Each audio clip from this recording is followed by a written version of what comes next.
Banteng-banteng Indonesia masih mempunyai darah merah yang dapat membuat setarik kain putih, merah dan putih. Maka selama itu tidak akan kita mau menyerah kepada siapapun juga.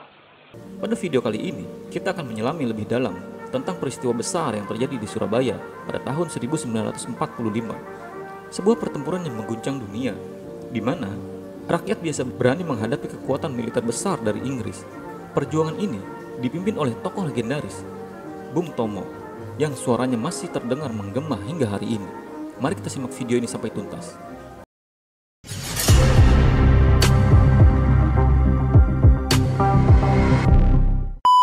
Setelah proklamasi kemerdekaan pada tahun 17 Agustus 1945, euforia kebebasan meliputi seluruh Nusantara. Namun, kemerdekaan itu tidak serta-merta diakui oleh dunia internasional, terutama oleh Belanda yang masih bercokol di Indonesia. Mereka tidak rela kehilangan tanah jajahan yang telah mereka kuasai selama berabad-abad. Pada bulan September 1945, tentara sekutu yang didominasi oleh pasukan Inggris mendarat di Indonesia dengan mandat resmi untuk melucuti senjata Jepang, mengawasi pemulangan tawanan perang, dan mengembalikan status quo sebelum perang. Namun, di balik misi mereka tersimpan agenda tersembunyi dari Belanda yang ingin kembali berkuasa. Di Surabaya, situasi semakin memanas ketika pasukan Inggris dipimpin oleh Brigadir Jenderal Malabi tiba dengan sikap arogansi. Rakyat Surabaya yang baru saja merasakan manisnya kemerdekaan tidak mau kembali tunduk pada penjajah, baik itu oleh Belanda maupun oleh siapapun yang mencoba mengambil alih tanah air Indonesia.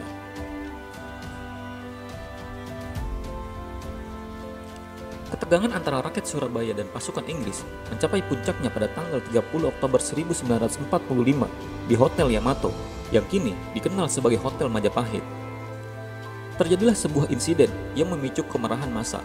Tentara Nika yang merupakan bagian dari administrasi sipil Belanda secara provokatif mengibarkan kembali bendera Belanda di atas hotel tersebut.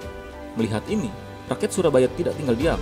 Dipimpin oleh pejuang lokal, mereka menyerbu hotel, merobek bagian biru dari bendera Belanda, dan mengubahnya menjadi bendera merah putih, simbol kemerdekaan Indonesia.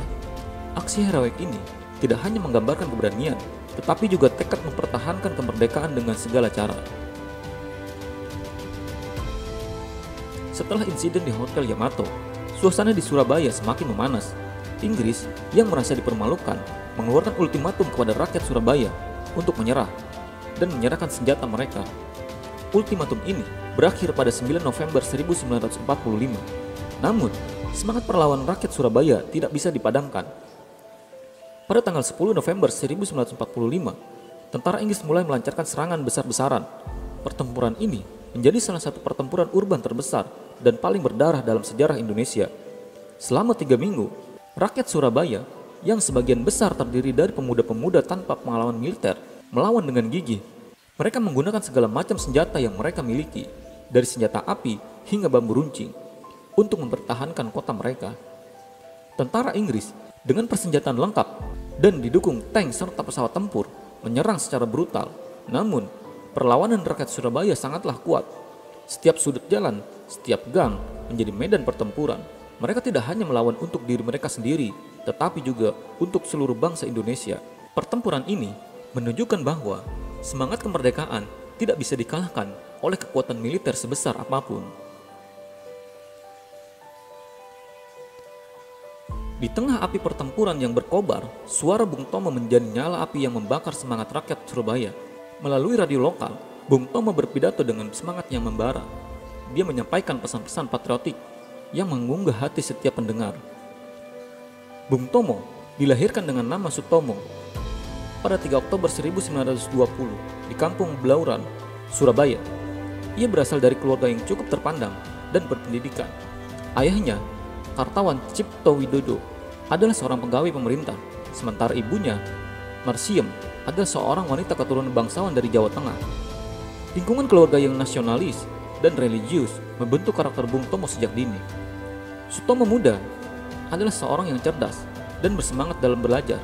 Sejak usia muda, ia sudah tertarik pada dunia jurnalistik dan aktif menulis. Pada usia 17 tahun, ia menjadi wartawan untuk Surat Kabar Merdeka, sebuah surat kabar yang menyuarakan semangat nasionalisme. Di sini, ia mulai belajar bagaimana menggunakan kata-kata sebagai senjata untuk melawan penjajah.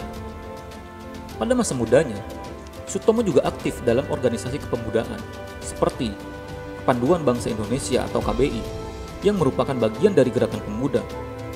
Di sini, ia mengembangkan keterampilan kepemimpinan dan belajar tentang pentingnya disiplin dan kerjasama, yang kelak menjadi modal penting dalam perjuangan kemerdekaan.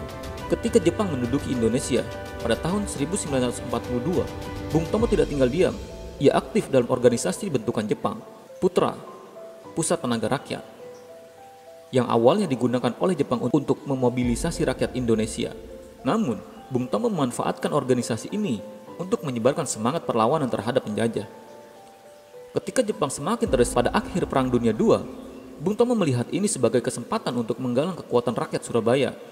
Ia mulai membangun jaringan dengan berbagai kelompok pemuda dan milisi di Surabaya, mempersiapkan diri untuk menghadapi kemungkinan datangnya tentara sekutu yang ingin mengembalikan kekuasaan Belanda di Indonesia. Puncak dari perjuangan Bung Tomo terjadi pada bulan November 1945, ketika tentara sekutu yang dipimpin oleh Inggris mendarat di Surabaya. Kedatangan mereka memicu ketegangan yang memuncak pada insiden Hotel Yamato, di mana para pemuda Surabaya merobek bagian biru dari bendera Belanda, sehingga hanya tersisa bendera merah putih, simbol bendera Indonesia. Namun, peristiwa yang benar-benar membakar semangat rakyat Surabaya untuk melawan adalah ultimatum yang diberikan oleh tentara Inggris pada 9 November 1945. Inggris menuntut agar para pejuang Indonesia menyerahkan senjata mereka dan tunduk pada kekuasaan sekutu.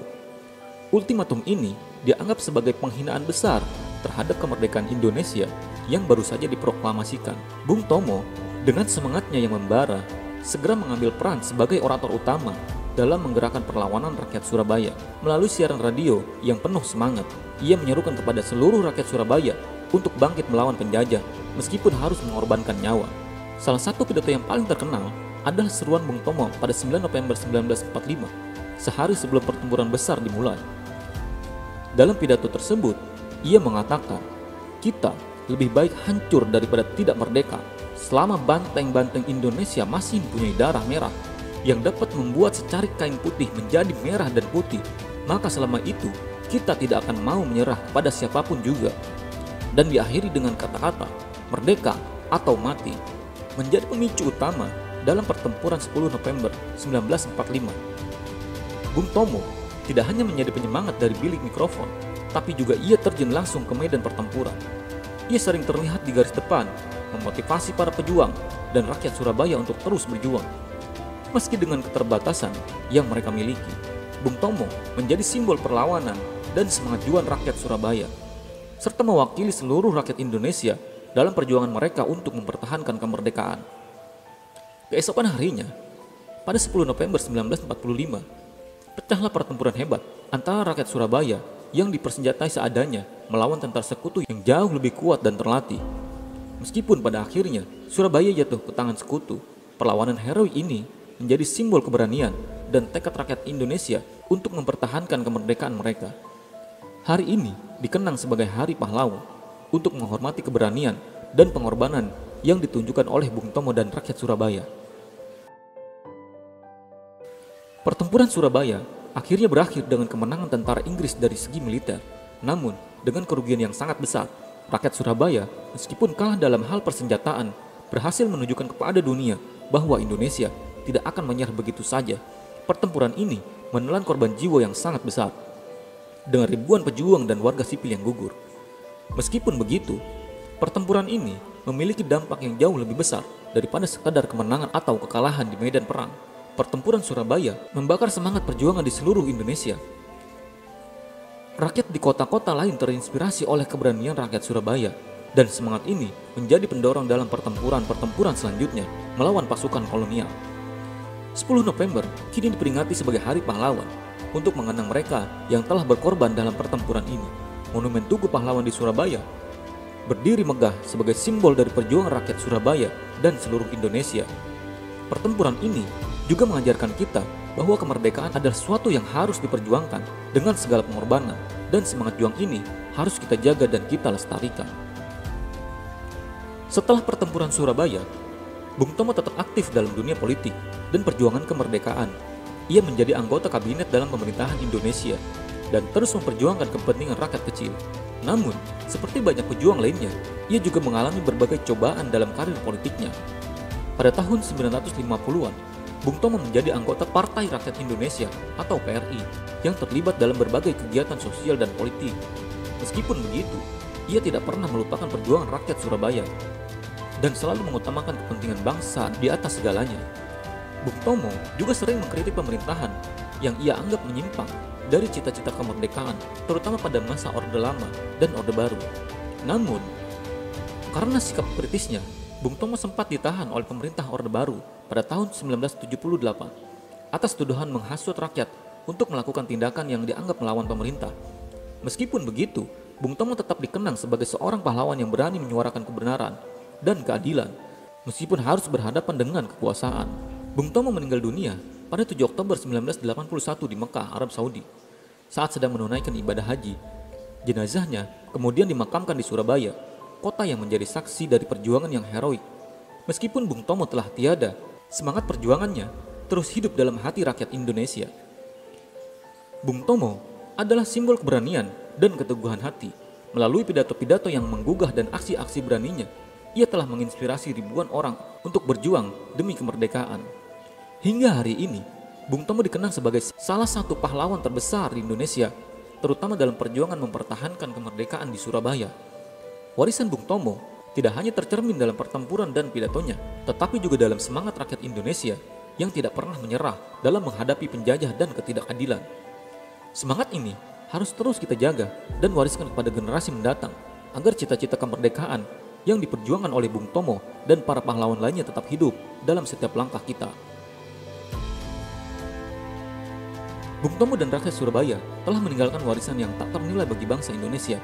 Mereka telah menunjukkan kepada kita arti sebenarnya dari keberanian, pengorbanan, dan cinta tanah air.